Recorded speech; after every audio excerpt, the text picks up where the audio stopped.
কাপড়গুলো উঠিয়ে রেখেছি, শুকিয়ে গেছে, তো গোছানো হয়নি।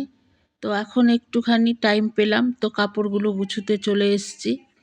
কাপড় গোছানোটাও একটা বড় কাজ, জমা হয়ে থাকে তারপরে গুছিয়ে নিই। তো এগুলো সব কালকের কাপড় ছিল, রাত্রেবেলায় উঠিয়ে দিয়েছি, আর রাত্রে গোছানোর আমি সময় পাইনি।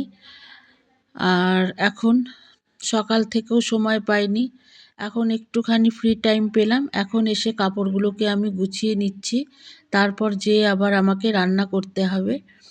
তো কাপড় গোছানোর পর রান্নাঘরে চলে যাব, যেয়ে একটু চা বসিয়েছি, তো চা খেয়ে নেবো। তারপরে আমি তরকারি কেটে রান্না করে নেব। আজকে রান্নার তেমন কোনো ঝামেলা নেই, খালি একটুখানি আমি ব্রোকলি করব। তো ব্রোকলিটা কেটে নেব, কেটে নিয়ে রান্না বসিয়ে দেবো, রান্না করে নেব।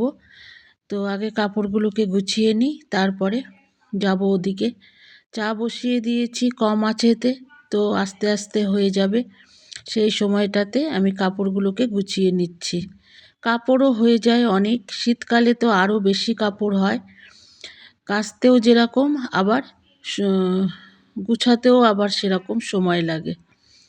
তো এই আর কি, শীতকালে প্রচুর কাপড় চোপড় হয় গরমের তুলনায়।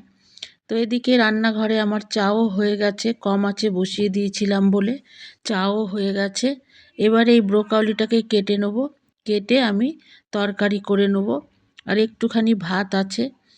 তো যাই হোক, আজকের আমার দুপুরের কাজকর্ম এটাই।